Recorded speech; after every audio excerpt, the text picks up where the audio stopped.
My name is Dan Henderson. I am a learning organiser with the Rail Maritime Transport Union.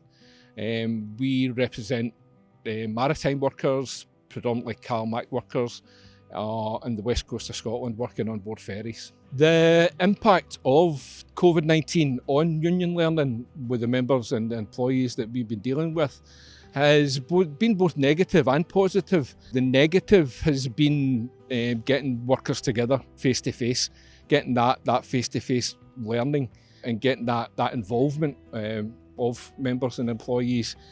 The positive has been that the geographical spread of the employees and members that we're dealing with is pretty much throughout the west coast of Scotland. A lot of people who are geographically isolated have now come together.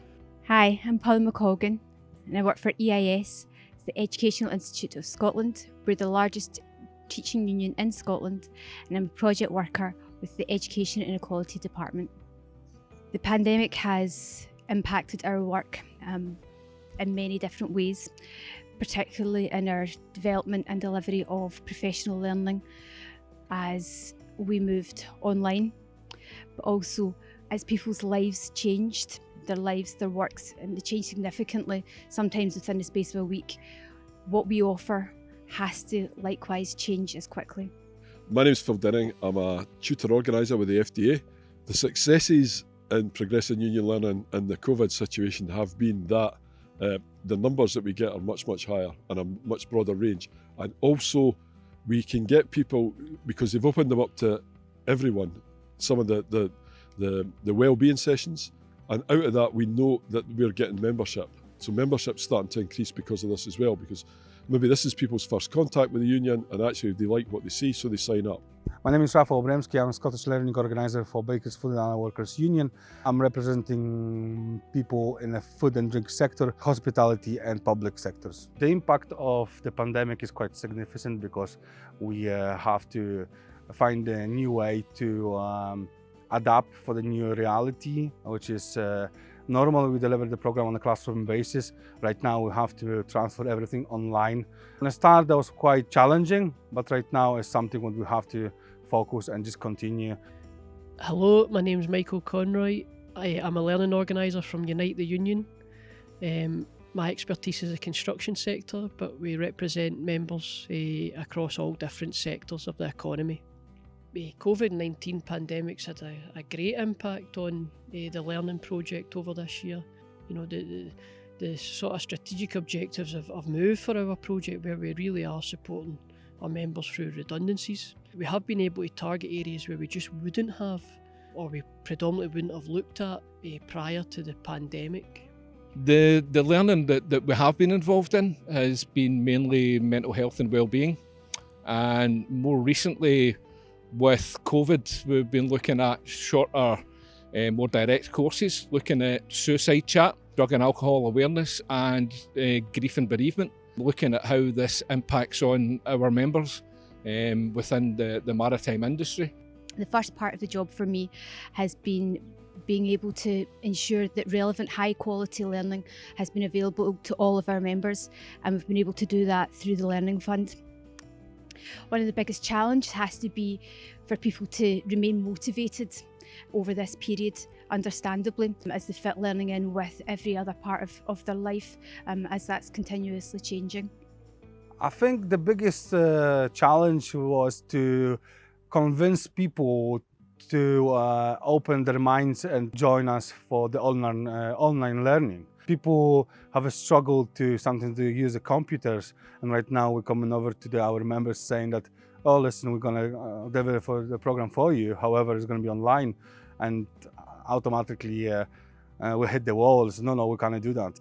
But after when we show our members how to do it, convince them on evidence that is a very easy way to continue their learning path. We've just completed a project where we've done a series of 18 webinars and they're all linked on the Fair Work framework. So that 18 series of webinars was through the Leadership and Equality programme. That's where the funding came from, to make that happen.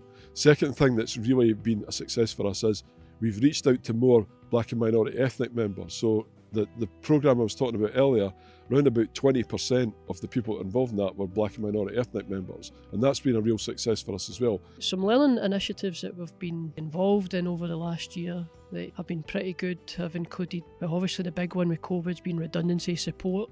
I mean, not just myself, but the whole Unite Learning team have been particularly responsive to the demands of our members who have unfortunately lost their jobs during this period. The package of redundancy support that we were able to offer our members was just something that probably wouldn't be as thorough in normal times. About 1 in 5 of those who were made redundant at that particular site have found new employment. So that's a real positive for the union. It shows the real impact of what the funding from Scottish Union Learning does. I think the future of union learning is looking at how we work with the both elements, with face-to-face learning and we're using the digital opportunities that we have. Regardless of how we're delivering and what context we're delivering in, there are some important aspects that are going to frame our delivery. It's important to ensure that we're learner-led and we're teacher-informed. It's important that we build peer networks for people to share and not be isolated in their practice. And it's important for us to offer the pace, the place and the style of learning that will continuously meet the needs of our members. People are not going back to work in their traditional workplaces, so we're going to probably be doing more of this type of activity. And I think also you'll probably see a different sort of union learning starting to happen, which will start to touch on other issues that members are starting to pick up. I just want to say that having the STUC Learning Fund has been absolutely brilliant in terms of making programmes happen that wouldn't have happened before. Access to the distance learning is a pathway which should be followed on the following years. That's probably the future for the learning. In terms of the future for union learning, what I sort of see in my own opinion would be definitely a focus on transferable skills, ensuring that our members have nationally accredited qualifications, so if they were to lose their job or they have lost their job, they can move to different employers as quickly as possible. I think going forward, when we do go past COVID, I think we'll learn a lot from how we deliver. I think to be more inclusive, I think how we can include a lot more members. I think that's something that we have recognised. I think that's something that we will do going forward. At Trade Unionists, it's what we do. We look after each other